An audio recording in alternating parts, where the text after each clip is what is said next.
Greetings. Thank you all for joining us this evening. We have a whole lot to talk about. You are now tuned into episode 2 of the People's Report, where we are here to talk all things reallocation. And we are here to declare that Winston-Salem Police Department do not need $78 million. The people do. But before we jump into that, we have a very pressing concern that we need to address. Our Sheriff Bobby Kimbrough, issued a statement on his Facebook page, which we would categorize as a misstatement, and where he said he was responding to a presser is also known as a press release, that was issued by Triad Abolition Project, our partners whom we stand in solidarity with here tonight. He said that he was responding to this press release, and he issued a very strong response.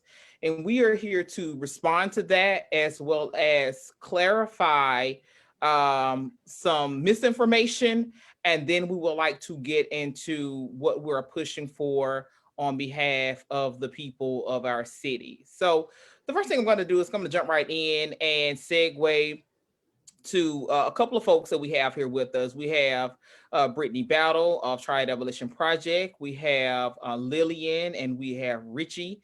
And I think they are representing Forsyth County Bail Fund, as well as Prisoner Outreach Initiative, some of our other comrades. And so, Brittany, tell us, how did you become aware, and help us clear up much of what Chef Kimbrough said, and then we'll segue to our comrades.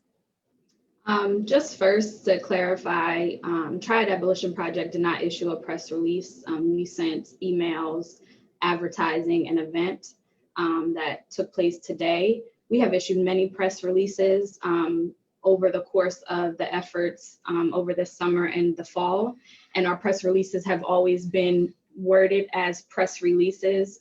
They have been extensive statements that provide a lot of context and information supporting our actions.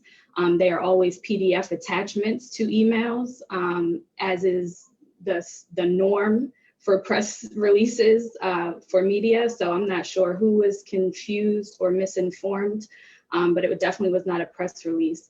However, one organization did issue a press release to which the Sheriff's Department has never responded. That's the Forsyth County Community Bail Fund. And we're going to turn to them in a second to talk about what their press release actually did say.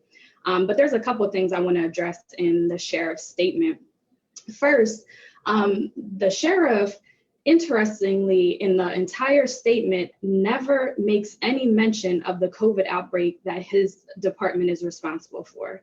So he issues a long statement, which includes a lovely professional photograph of him strolling in the rain, which is a very interesting thing to focus on as people are potentially getting ready to die from COVID in a facility that he is responsible for. But during that entire statement, he never addresses the outbreak, which is very telling to me. That he's very concerned with public relations and his image, and not concerned with the people that he's charged with keeping safe, including his deputies, because his deputies are not exempt from falling extremely ill or even dying from COVID when they are exposed in those quarters. The second thing that's very interesting to me about the Sheriff's statement is that he seems to conflate and confuse legality with morality. Following the law is not necessarily moral. And we've seen that in this entire history of these United States, that just because something was legal did not make it moral. And the people that executed those laws were not necessarily moral actors, right? So in slavery, the period of slavery, the people who caught runaway slaves were acting on behalf of the law. That was not a moral action, right? During segregation, that was the law of the land, but people who enforced segregation were not moral actors. And in current times, the law of the land is to keep people incarcerated during a pandemic or to evict people during a pandemic. And just following those laws does not make you a moral actor. And so, as I have said repeatedly over the summer, as we were in the streets protesting, there's going to be a right side and a wrong side here. And And there's going to be a lot of people who find themselves on the wrong side of history when it comes to their actions and the decisions that they have made about how they choose to live their lives. And if the sheriff and his deputies can sleep at night, locking out children from their homes during a global pandemic, at Christmas time, during the holidays, when the temperatures are dropping, if they can sleep at night and believe that's a moral action, that's tough, right? If they can sleep at night knowing that people are incarcerated in that detention center, cannot call their loved ones, cannot take a shower, cannot be out of their cells, if they can sleep at night knowing that that's happening and they call those things moral action, that's tough, right? So that's what I want to say about that statement. And I just really want to reiterate the point. Do not let his public relations team distract you from the real issue. And the real issue is that there's a COVID outbreak in the detention center that was completely, at least something could have been done to reduce it had the calls from activist groups starting in March been listened to provide the people who are incarcerated, who are human beings, regardless of what you think about their potential actions, what they may or may not have done, they are human beings and they do not deserve to be facing potential death from COVID, right? So activist groups, Prisoner Outreach Initiative, Triad Abolition has stood in solidarity, have been calling for proper PPE since the beginning, for mask mandates for the deputies since the beginning. Those deputies were never required to wear masks. And in fact, the PR people from the Sheriff's Department have admitted that it was likely a deputy who brought in COVID after having some Thanksgiving holiday festivities, right? And now those deputies are walking around inside the detention center in hazmat suits while people cannot even wash themselves in the detention center. So if we think those are moral things, man, I think we all need to go to whatever higher power, whatever belief system of principles and values you subscribe to, and really check what you believe is moral. And so before we actually get into who actually issued the press release, let me address something that I commonly hear as a Black woman and a native of Winston-Salem.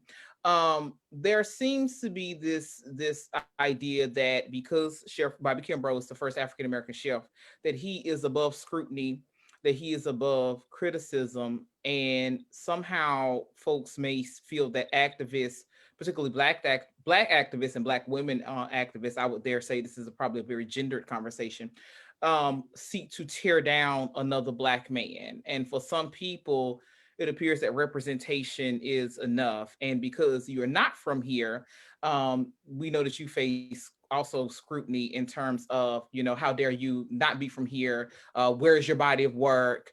How dare you criticize a Black man? Where do we go? I want you to respond to that. And I want you to kind of talk about where you think we should go from here, because that does concern me if we cannot criticize or challenge or uphold if we need to, or confront power, especially if they are Black and also Black and male. What are your thoughts there? So I'm going to address the first part of what you were talking about with these criticisms that people love to lobby against me that say I'm not from Winston-Salem and where's my body of activist work. I moved to Winston-Salem in August of 2019. At the start of the pandemic, I had been here for barely 6 months. When I first moved here, I was grieving the death of someone very close to me. So no, I was not involved in activist work when I first stepped foot into Winston-Salem. But anyone can check any of my history and see that I did not wake up in May and decide to do activist work. There is newspaper articles about a sit-in that I led at my undergrad in 2008 at University of Delaware when a noose was found on campus and the president of our university did not respond to it. I have always been highly involved in community work, dating back to when I was in high school and middle school. When I was in graduate school, highly involved in community work on the behalf of Black people. I have started nonprofits in my hometown that have been recognized by the New Jersey State Legislature, as well as the City Council of my city, where we have created scholarships for Black high school students and Black college students, where we have made donations to advocacy groups on behalf of domestic violence victims. We have created care packages and done food drives and clothing drives for homeless people in our area, as well as having annual, 3 times annual Juneteenth programs that honored Black ancestors and elders in my hometown. That all of that, you can go on the internet and Google and find any of that. So this is not new work. I recognize that some of y'all do not know me from Winston, and that's okay, but I live here now, and I will be continuing to do work for Black liberation and for the most vulnerable in our society, whether y'all like it or not, right? So I'm going to continue to do this work. Like I said, you can check my credentials. I did not wake up in May and want to do something for a TV camera in Winston-Salem, okay? That's first. Secondly, to address your point, Miranda, about representation, right? About having Black folks in positions of power. That's tough because representation, while we know that it can be important in some ways, in many instances, it's symbolic. And the importance of the representation sometimes gets missing with the feel-good nature of it. So it can feel good for Black and brown people to see a Black person in a position of power. But if that Black person is not doing anything to change that system, that racist system, right? That system that rests on white supremacy or patriarchy, or any of the other systems that keep us oppressed, then that representation does not matter, right? And just because we feel good about it, because we have a Black sheriff or we have a Black police chief, that doesn't change the implications for Black and brown and poor communities that suffer under the weight of a criminal legal system that was designed, in its design, was meant to keep Black and brown people oppressed, right? And poor people oppressed. And so it's really important that we understand that there has always been Black representation in white supremacist systems dating back to the overseers, right? And just because that overseer was a Black person does not mean that we got something out of that, right? Black people were still slaves even when they had a Black overseer. And the last thing I'm going to say about this is white supremacist structures function without, no matter what the individual actors in those systems do, think, are, right? So white supremacist structures function without any individual being explicitly or implicitly racist, because the systems are designed for white supremacy. It does not require that individual racists are upholding that system, right? And so we have to get to the structural issues, and that's what we're attempting to do. And so any individual who works within those systems has to be held accountable, right? I have to be held accountable for the way that my job, my institution where I work upholds white supremacy, right? We all have to be accountable for those things, whether we're Black, white, brown, whatever, right? And so having a Black police chief, having a Black sheriff does not mean that that person is beyond reproach or beyond needing to take about accountability for how those actions, how the system that they work in maintain white supremacy. Thank you for that explanation. I think that is important that people lean into that, because a lot of times when Black women kind of come with that level of challenge and that level of truth, Black women are often demonized and labeled crazy, and people don't want to hear that coming from us. But I think that's something that our people really have to wrestle with. Because it is my hope that Sheriff Kimbrough, because he's a Black man, because he's a Native, that he will do more to ensure the safety even of those that are incarcerated, and under his care and provision, that he will take that as a reason to address the issue. Now, as it relates to the press release, we have folks on here from POI, Prison Outreach Initiative, as well as Forsyth Community Bail Fund. I hope I said that right. So if one of you all will jump in on either Lillian or Richie and kind of tell us who actually issued the press release and talk to us about your work and what's going on with these numbers of COVID and inmates. So we'll let you jump right in to address that. Hi, so I'm Richie. I'm from the Forsyth County Community Bail Fund, and we're the ones that actually issued the press release that started like all of this.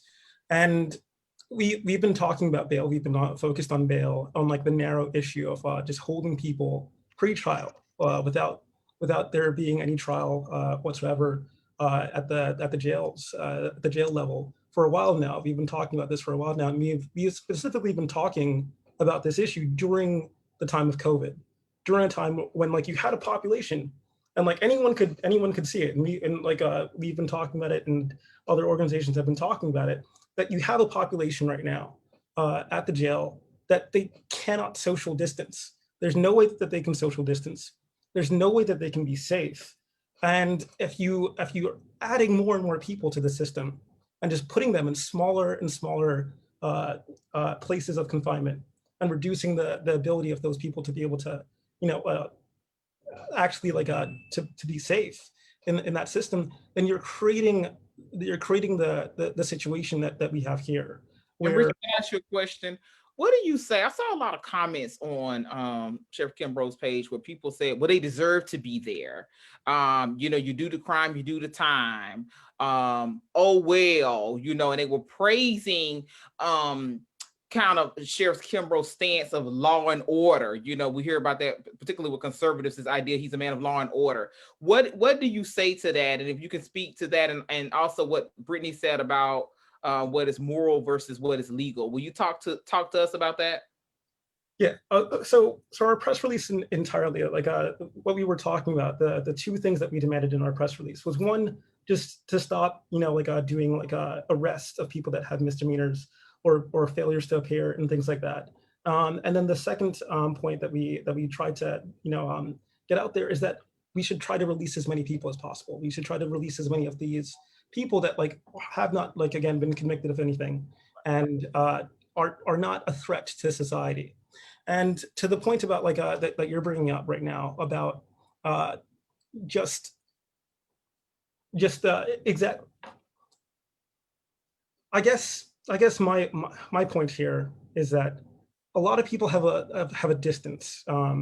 There's a distance between a lot of people, between the general public and the criminal justice system. A lot of the times people don't ever interact with the criminal justice system. So all they see is, this person giving a press release, the sheriff giving a press release, or TV shows or movies about cops and things like that. And they don't really have any interaction with the criminal justice system. And so they see and they hear that people are going to jail, that people are going to prison, and they think that they may deserve it. But what we've been seeing is a lot of people that are just arrested on very, very, very low level things. I think the lowest things that we've seen. Low level, because I think people think that you're asking for murderers and rapists and child molesters and people who've done some really horrible things. So give me an example of a low level arrest so people can kind of understand this. I think an FTA is probably the best example of this. A failure to appear. A failure to appear. Okay, which is in court, which is just for whatever reason you had to show up in court. You may have been on probation, you may have already served your time, or it may just be a low-level traffic thing, and you get an FTA because you weren't in court. A lot of people don't realize that the courts right now, they've been closed, and they've been closed for a while because of COVID outbreaks. So people have their court dates, and these court dates keep on getting continued far into the future. And so there's a lot of confusion about when are you actually supposed to show up to court. And if you're not there, the judge will look out into the courtroom and then just issue an FTA. And then an order goes out for your arrest. And then the minute that you're stopped by a police officer or you have any interaction with law enforcement whatsoever, then you end up in jail. You end up arrested on this FTA. I think on average, I think the bonds end up around $1,000 for an FTA with pretty much nothing else. We've seen a lot of again, that's what I mean when I say low level. You haven't done anything violent. You haven't done anything to warrant necessarily being separated out from the population. And you certainly haven't done anything that warrants, death here, the potential for death or serious injury from a disease. That's what we've been seeing. And we've been seeing people held on low level bonds. And what right now we're paying, again, last week we paid around $25,000 or $30,000. That was this past Saturday for 10 people. People? For 10 people. Yes, 10 people. It was about $30,000 for 10 people. And I mean, like, it's a lot of money. It's a lot of money to pay. Not murderers. These were not these were not rapists or anything like that, right? No, these are people that were, again, if it's low level enough that like you're charging less than, less than $30,000 to put someone in prison or put someone in jail rather, and if it's low level enough for it to be around that cash amount, then it's not something that it's not you haven't been charged with anything that's violent. You haven't been charged with anything that the court has looked at you and said this is a person that should be locked away And so prior to trial. Once these people got out on bail, because they were in jail, could they have potentially gone home, because they've been in there, they've been arrested for whatever reason, some low-level offense, could they then go home and then expose their families? Like, is that possible? Right now, yeah, that's what we're looking at. Even if everyone got released, even if everyone was able to pay their bails, if they go home now, they've now interacted and with people that may have COVID. They are in a population now that has a high likelihood of testing positive for COVID, and so now whenever they go out into the community, now there's further risk of disease. Wow. And one of our commenters, she makes a very good point. She says the sheriff's office exercised discretion when they didn't arrest Rod Stevens 30 after he allegedly attacked 3 siblings, including a minor, for having Black Lives Matter signs. So her question is, why can't the sheriff use that same discretion when responding to people with low-level offenses? So what is the law/policy that limits these choices? So I don't know if our audience actually kept up with that, but there were some individuals who had, I think, and correct me if I'm wrong, team, they had some Black Lives Matter signs in their car, and I think they were followed and assaulted, and this man wasn't arrested. So what do you have any thoughts on that? Because you just said y'all paid this extensive amount, right? And one of our demands is to actually end cash bail. So we're definitely in solidarity with you all there. But you paid this extensive amount, yet this person who one could argue is a threat was allowed to go free. What say ye to that? The entire reason why we issued this press conference, the entire reason why we made the points that we did and we asked for the things that we did was because we knew that they were within the discretion of the sheriff's office to do. We weren't asking for things that were impossible. We weren't asking for the moon here. We were just asking for the sheriff to use the power that is within their job, the power to choose who to arrest, to choose what to enforce. And for better or worse, that is the power that the sheriffs have. That is the power that the police chief has. They and it is lawful, right? Because one of the things he says, they have to do what is lawful. So is it lawful? That, I mean, we're none of us are lawyers, and we would rather not talk about what's lawful or not. But I mean, from our interpretation of what's lawful and from the general public's interpretation of what is lawful, that is a perfectly lawful thing. It is within the office it was within the power of the sheriff's office to do that. It was lawful for them to lock up this man that attacked these kids. That was lawful enough, right? When he stood up there and did that press conference. Yeah. All right. Lillian, I want you to chime in from Prison Outreach Initiative. Kind of explain where you all kind of come in with this attack on triad abolition, the work you all have been doing around, trying to make sure that folks are not exposed to COVID. So I'll pass the mic to you now. Well, I want to start by saying that we at Prison Outreach Initiative stand 100% in solidarity with Triad Abolition Project. By singling out a group and making this baseless statement on social media, what they're doing is they're trying to put a target on a group of activists, and they're trying to silence free speech. And that's not something that we are here for, and that's something that we are loudly going to say, that we stand with Triad Abolition Project, and furthermore, we stand with the Forsyth County Community Bail Fund and the original press release that may or may not have been referenced by the sheriff. I want to chime in on the point about the sheriff's discretion, because back in March, when the pandemic first started and when activist groups came together and called for action on PPE and masks and testing for incarcerated individuals, there was a honk protest, a car solidarity protest that was held on April 7th. And in the Winston-Salem Journal, there is a statement saying, quote, Forsyth County officials have worked to release nonviolent offenders and evaluate bonds of people who are in the jail.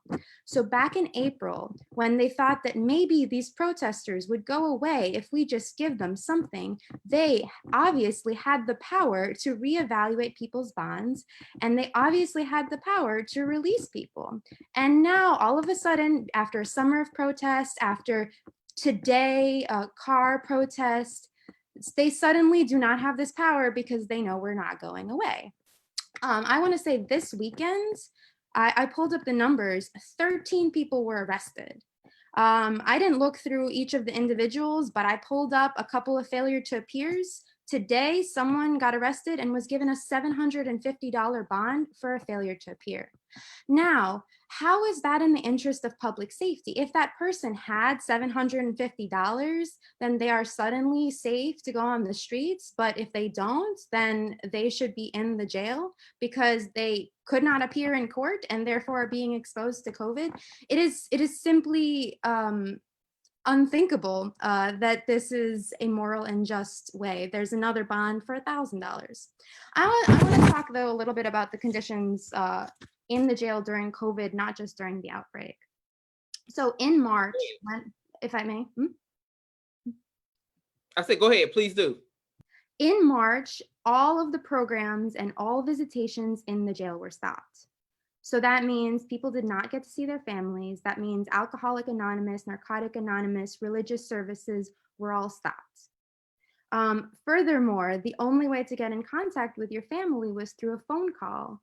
And if you've never called the jail, it is not a cheap and it is not a convenient process. In order to call your loved one, or in order for your loved one to call you, they have to call. You pick up the phone, there is a 30-second statement that you have to sit through. You have to accept the charge, and you only have 15 minutes to talk before you're cut off. And that call will put you back $3.15, not to mention the charges for putting money on your account in the first place.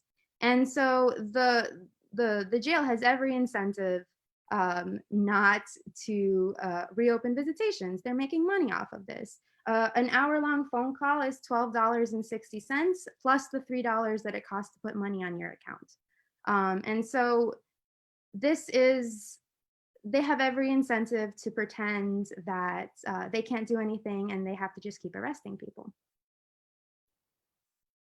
One of the commenters on the Forsyth County Sheriff's page kind of talks about this idea that we are often on the outside looking in, we being the general public, and we don't understand that the sheriff can only do so much, and the sheriff has to do, again, is this word, what is lawful.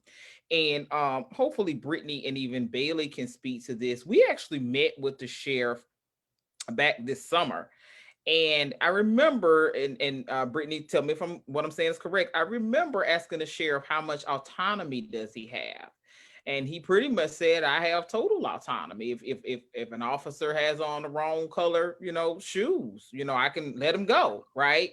So again, Brittany, is that correct? Is that generally speaking what he said? That's what he said, Miranda. That's what he said. And so it's just, as you all were talking, I remember that because we, it was myself, Brittany, Bailey, and a couple of other activists. I don't know if they want to be named here, but we went to address him. We went to kind of ask a lot of questions about what he has purview over. And he was very clear that he can do a whole lot of things. So what does this mean that all of a sudden, I'm looking at the three things that he says. He says he wants to ensure that the demands they're making are lawful, ensure that the demands are being set forth within the responsibility and authority of the office of the sheriff. And we see politicians always talking about what they don't have the authority to do. We get that from county commissioners, city officials, a sheriff. When you go to them with something that they don't want to do, all of a sudden it's somebody else's problem, right?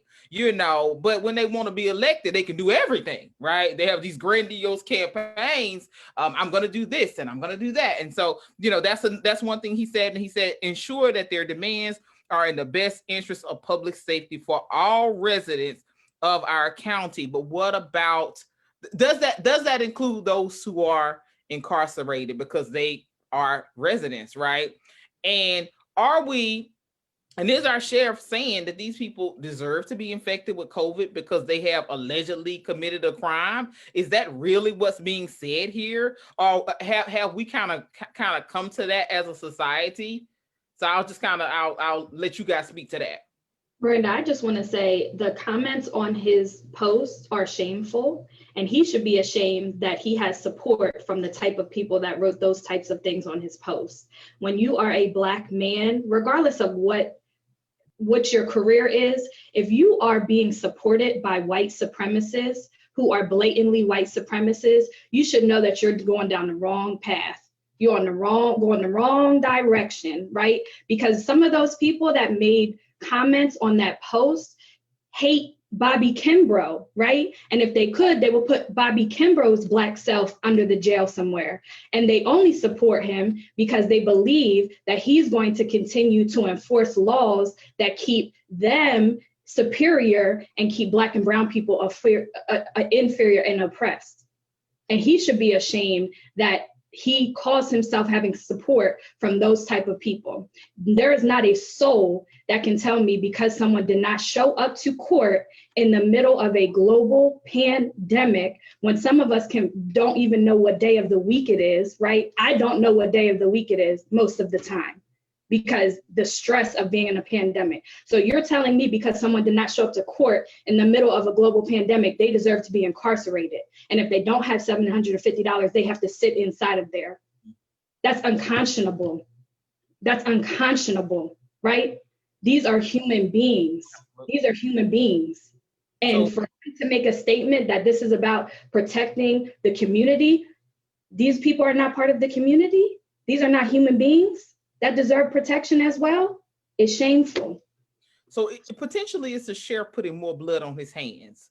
We know from this past summer, we know what happened, unfortunately, with ancestor John Neville. We know that the sheriff does not like that statement. We know that that bothers him deeply.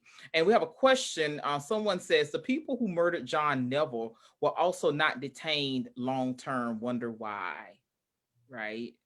And I think that's a valid question for our sheriff. And I also think it's valid for our sheriff to think about how many people could potentially lose their life due to this very deadly pandemic. Go ahead, Britt. And Miranda, when those people were getting arrested, the people that murdered John Neville, the people that laughed as his dead body laid on the ground, that laughed about it, those same people, he stood in a press conference on July 8th and said they were good people. But now the people who are incarcerated because they did not show up to court don't deserve protections. He has to keep the community safe from those people. Explain that to me. And so as one of our comments has said, she says Sheriff Kimbrough's statement against TAP, Triad Abolition Project, walks back all of his previous statements where he was in solidarity with the people from this summer. So we just wanted the activists to come on to respond to this Facebook post that Sheriff Kimbrough and his team put out, so that you all would kind of get a better picture of what actually happened, who issued a press release, who did not issue a press release, and what the activists are calling for. Because we're not calling for anyone to be hurt or maimed. We're not calling for, but we're also not calling for anyone to lose their lives either. So we want you to kind of, make this thing personal. Think about people that or you may be connected to who could potentially be exposed to COVID, and they absolutely don't deserve that because, as Britt said, these are human beings. Before they go, I wanted to find out if Richie or Lillian wanted to add anything else, and if they want to kind of end on a note of telling us what their organizations will continue to do in this press. I would just like to point out that, again, all the people that we help every week, all the people that we've been helping this entire year, if they had the money to pay their bills, the court has decided that they are safe enough to be allowed home. And if they had it, they would have paid it, and they would be home right now. And so what we're going to be continuing to do throughout this crisis, and as long as our organization exists, is continue to pay these bails, continue to pay these bonds, continue to do our best to try to get people home. Lillian? And if I may plug the bail funds fundraiser, y'all are trying to get as many people out before the holidays as possible, and we've been trying to promote that fundraiser as well. So please donate. We've been doing some of the coordination with the people getting out on bail. So I've spoken to moms and girlfriends, and it is terrible to be put into a situation where, because one of us might have $500, we can decide that on someone's freedom. It's shameful that is the way that our country is set up. The prisoner outreach initiative, from our perspective, we're going to continue keeping in touch and getting testimonies from people in the jail. We just partnered with an elementary school, KIP at Halifax, and they wrote to people inside the jail. And so that's something that, children, adults, all of us can do, is just let people know that we're here and we haven't forgotten that they're human and inside there, and we stand with them. And do you have any testimonies from the jail that you'd like to share before you hop off? Not specific testimonies, but if you go to our social media, we've throughout this pandemic have recorded testimonies from people. Incarcerated people have written grievance after grievance of med techs not wearing masks and guards not wearing masks. And so I don't have any testimony in front of me, but I do encourage people to look at all of that material, because the people inside the jail are not voiceless. They are being silenced. And so we're trying to amplify their voices. Okay, thank you, Lillian. Thank you, Richie, for joining us this evening and clarifying a lot of that. We urge any of you, in our community, to go to their respective pages, send them a message, ask any questions, get feedback, and so that you have kind of an informed perspective on what's going on with our incarcerated siblings. Now let's get to what we are pushing for. I am, of course, joined by members of Hate Out and Triad Abolition Project, and we are still declaring that the Winston-Salem Police Department do not need $78 million. The people do.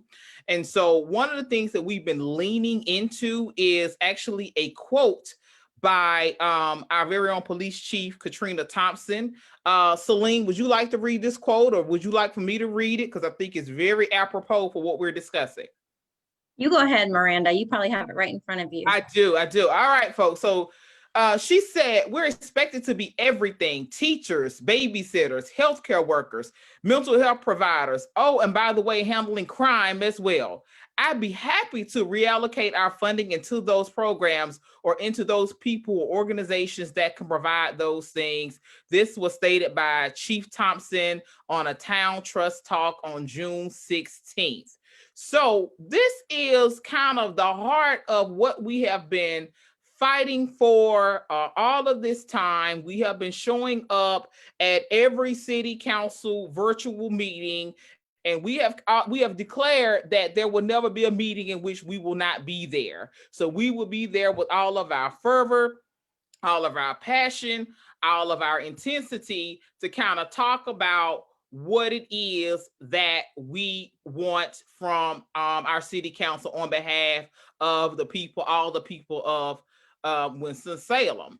And so one of the things that, we looked at is that this is actually not new. Other cities are ahead of us in terms of reallocation of funds. So cities like Asheville, North Carolina, right up the road, Hartford, Connecticut, Norman, Oklahoma, Salt Lake City, Newark, New Jersey, Oakland, California, Baltimore, Maryland, Portland, Oregon, Washington, D.C., Seattle, San Francisco, California, Austin, Texas, Philadelphia, Pennsylvania, Los Angeles, California, and New York. So other cities are ahead of us, and certainly if bigger cities can do, if they can reallocate, we can reallocate. And so we're going to kind of talk to you about that, but I want to also give you an overview of what specifically we have been saying we want the funds to go to. So we would like for the funds to go to SOAR, which stands for Successful Outcomes After Release.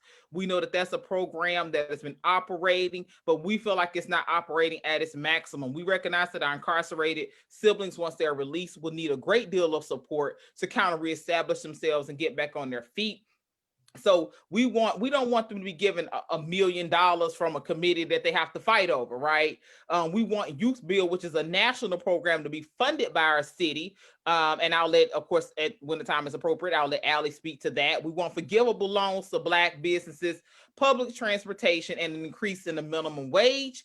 We're also calling for a civilian police oversight authority for the Winston-Salem PD and Forsyth County Sheriff's Office, ran by the people. We would like an end to the cash bail system, a demilitarization of the Winston-Salem Forsyth County Police Department and a Forsyth County Sheriff's Office, and the creation of a mental health crisis intervention mobile unit, which that has been done right around the corner in Greensboro. So they're progressive, in that. But before we jump into that, I'm going to segue to Brittany to kind of talk to us about this idea that people, or not even idea, but this false notion that policing reduces crime, or more policing reduces crime. So Britt, I'll give it to you to kind of explain why that's absolutely untrue. So the data on crime rates and police force sizes show us that simultaneously since the 90s, both of these things have been going down. Violent crime rates and property crime rates have been going down, while the size of police departments are also decreasing nationally. And so that's from Pew, which is a national, well-recognized, well-respected research consortium. So that's first.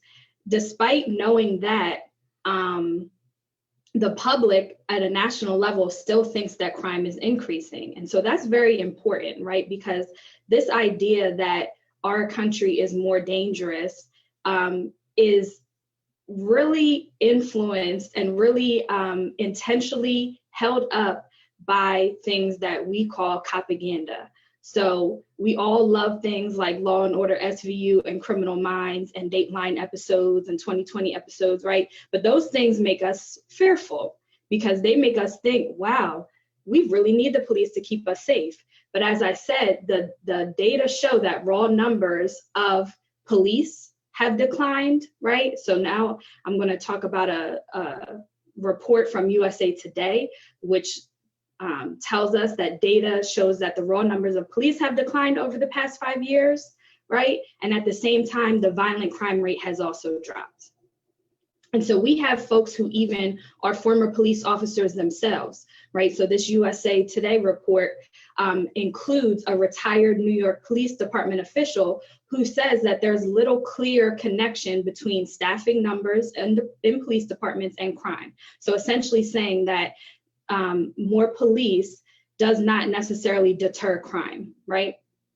And then a report from the Washington Post, which we will also share, has again said that even as national spending per person on public safety or police departments has dropped, right, in recent years, again, crime has not risen. Okay, so the data show us that there is not this connection that we assume there is. We are actually on a downward trend with crime rates, both violent crime and property crime, simultaneously as police departments are reducing their size. So it's very important for us to keep that in mind. It's also important for us to keep in mind a more general point, right? We all want to be safe, but being able to call the police after you're robbed does not take your robbery back, right? Our goal is to prevent robberies, to prevent burglaries, to prevent the crimes that people are most afraid of, because we know that when people do not have access to quality healthcare, to food, to housing, to education, to employment opportunities, they make bad, difficult decisions sometimes. And so our goal, of course, is to keep us all safe. We don't want you to have to call the police after something bad happens to you. We want that thing to not happen to you in the first place. Absolutely. And Bailey, if you will add to that and talk to us about what the Winston-Salem Police Department and the Forsyth County Sheriff's Office has done with the budget that they've had, if you want to kind of get into the Jag Grant as well as the COVID funds to purchase military riot gear, if you will explain that so that the people can kind of be informed about what's really going on. There, okay. So I'm just going to kind of give a brief overview of like how we can actually look at the budget and understand like where money is actually going and how money is coming in for policing. For the general fund with the city, the Winston-Salem Police Department, as we know, gets 78 million this year. And that's 36% of the general fund. So that's 36% of what our taxpayer dollars as a lump are going towards, is going towards policing. We can also look at the budget and presentations from WSPD and kind of deduct that 29% of city employees are WSPD employees. So of that 78 million that's going to the police department, I believe it's right, 65 million is just for personnel. So one way of looking at this kind of like upward trend of like, even though crime is maybe decreasing, money that's going into policing is actually increasing, and it's increasing in the personnel section, specifically from the general fund. In addition to that, the police department also gets money from grants, including federal grants. And so one of the things that Triad Abolition Project kind of followed over the summer was looking at the CESF grant, which was— I have a question for you, baby. I have a question for you because Sure. I'm a teacher, and so I'm just like everybody else out here, just like we all are. When you say general fund, what does that mean? So if I'm thinking about this amount going to the general fund, what does that mean to the average person out here? Right. So I understand the general fund best as something that's where our taxpayer dollars are kind of like divided into different departments within the city. Other parts of the full budget are kind of like paying different parts, like infrastructure type parts of the city to like keep it running. Okay. But then there's like personnel stuff that's usually in the general fund. I also learned that retirement funds are not part of the general fund. So there's some digging into the budget. You can really get into the weeds and see like it's And really this complicated. include the reserves, right? What? This doesn't include the money that's in the reserves, does it? I don't believe so. Not the Okay. general fund. Okay. That's a good question. Yes. So although we see the number of 78 million going to WSPD, they're actually getting additional funds beyond that. And so it's regular for any department to apply for grants. That's completely normal. But because policing and the police state is such a large part of the United States, like a lot of funding comes from the federal level into policing. And this is really where we see military grade equipment coming from rather than coming from city budgets, at least in Winston-Salem. That's how it is. But there was one coronavirus emergency supplemental fund that was distributed from the Department of Justice this year.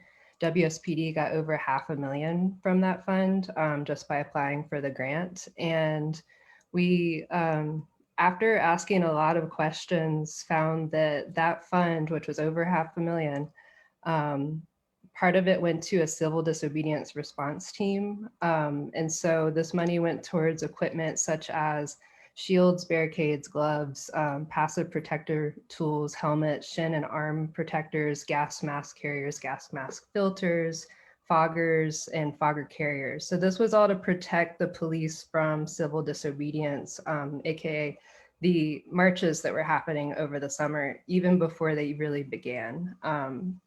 So because that $500,000 came in back in May. So that was well before the marches really picked up in June into July and August. So not everything is being like reported on the front end of showing like what the police money is doing for the police. And so it does take a lot of digging. And so that's one example of kind of an extra fund. Another one was the JAG grant, which is another federal level grant that's usually distributed to just about every police or sheriff's department per year.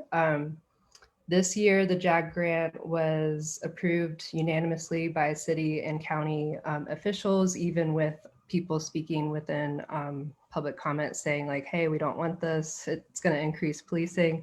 Specifically this year, the JAG grant actually increased surveillance. With the JAG grant, WSPD and FCSO are sharing a new real-time crime center, which is kind of connected as well to the federal government. And so right now, we're getting a ton more cameras throughout the city.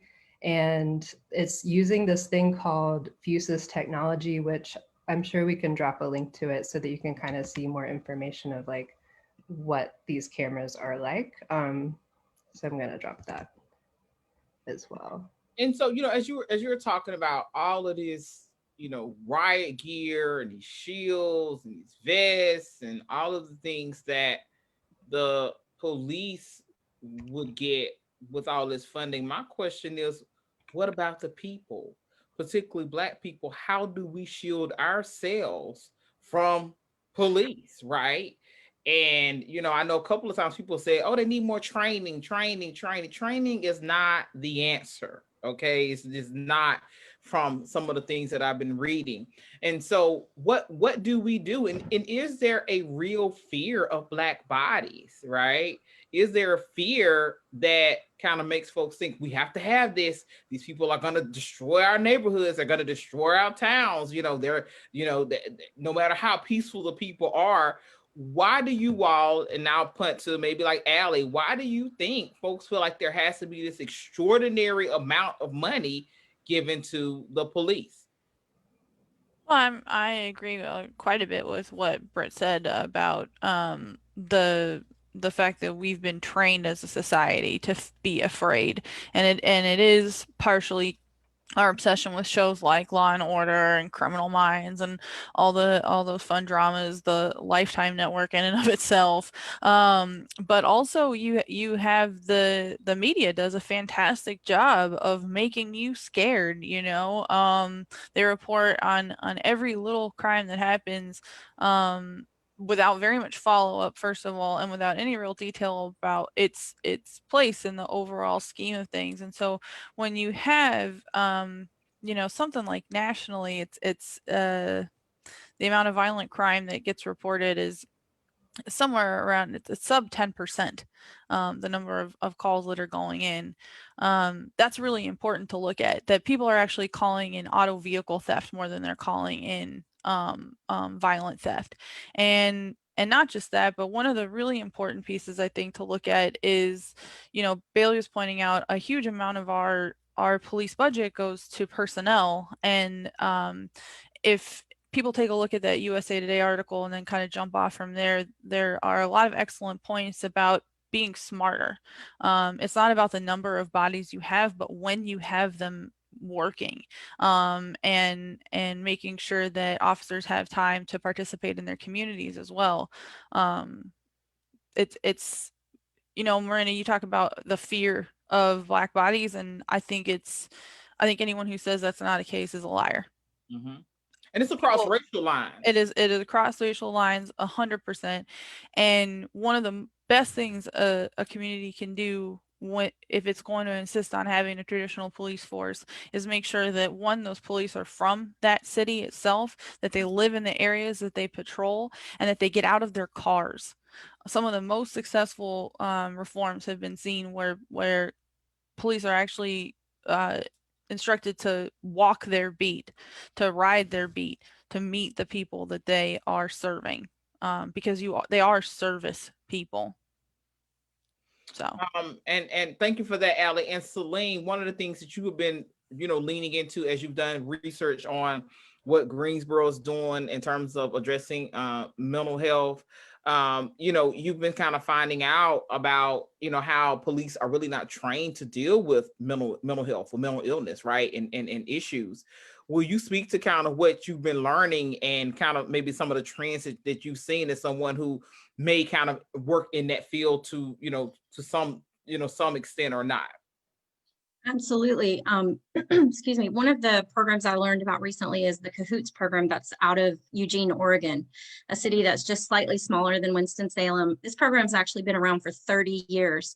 And it is a program where they train the 911 dispatch caller or dispatch folks to recognize when a call has a mental health component. And instead of calling the police specifically, they actually call for Cahoots. And it's a two-person team that consists of a medic, which could be a nurse, a paramedic, or an EMT, and a crisis worker who has significant training in mental health.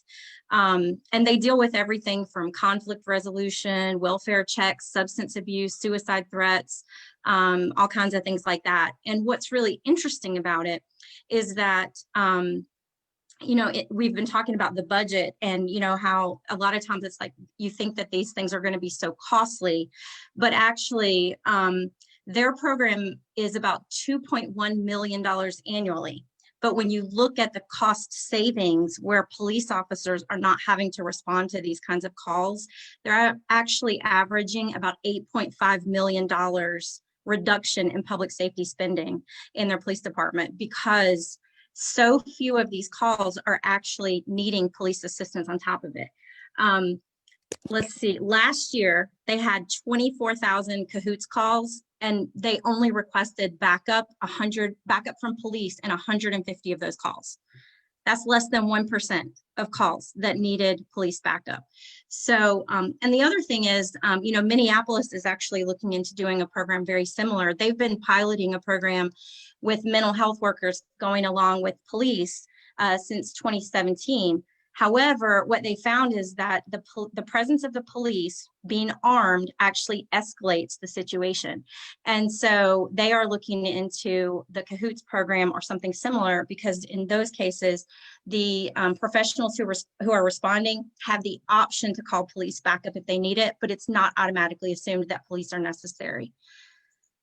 So I could probably go on, but I'll leave it at that. I think our city council definitely needs to look into, something. We've got our neighbor city, Greensboro, doing mental health folks responding to calls. We've got cities that are around our size that are doing it. Asheville's doing it.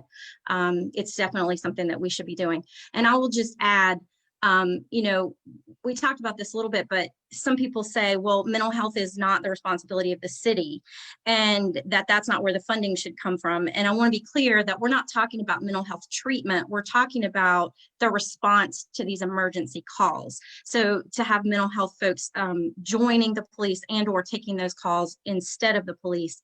And I will point out that these programs are funded by the city. Like the city of Eugene funds that Cahoots program. It's not funded by the state or by Medicaid or anything like that.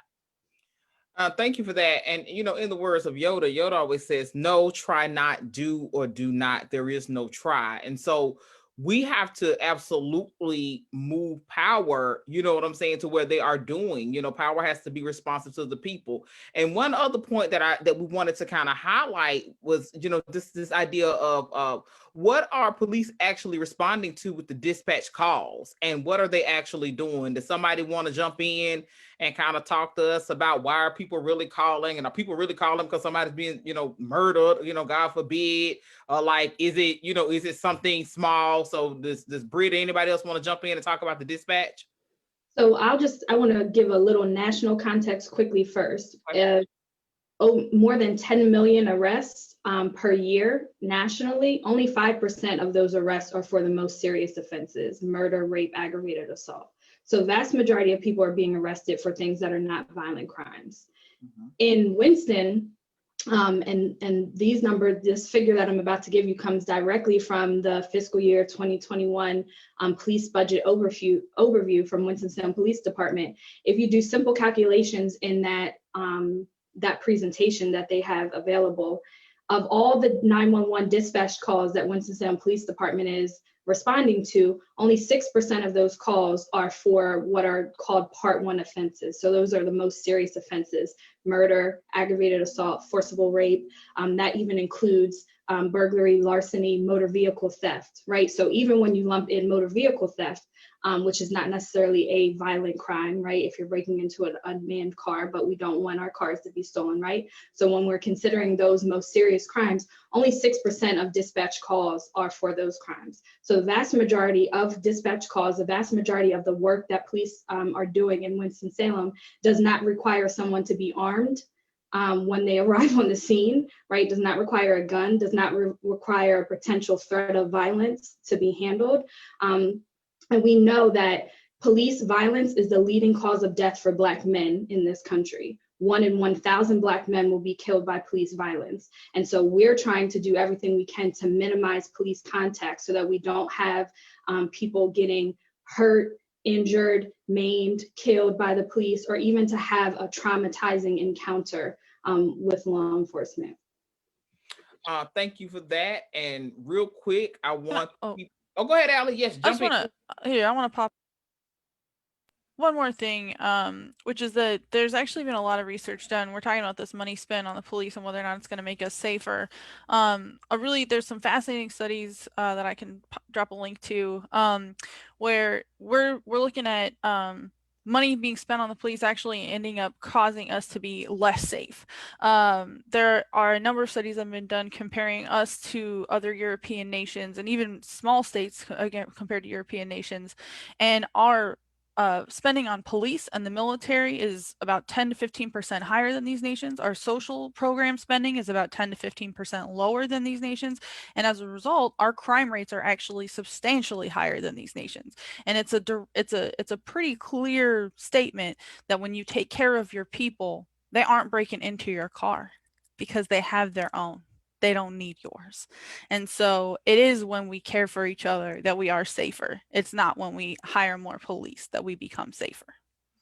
Thank you for that. And, before we go, one of the things that I found as I was doing my research, you all, is that, our ancestor sister, Sandra Bland, would have been here if she had $515 for bail, right? And so as we think about what's going on in our local jail and jails and nationally, I want you to think of her. I want you to think of ancestor brother Khalif Browder, as we think about and reimagine what our city could look like. And we're going to be taking this to our meeting with the city officials tomorrow.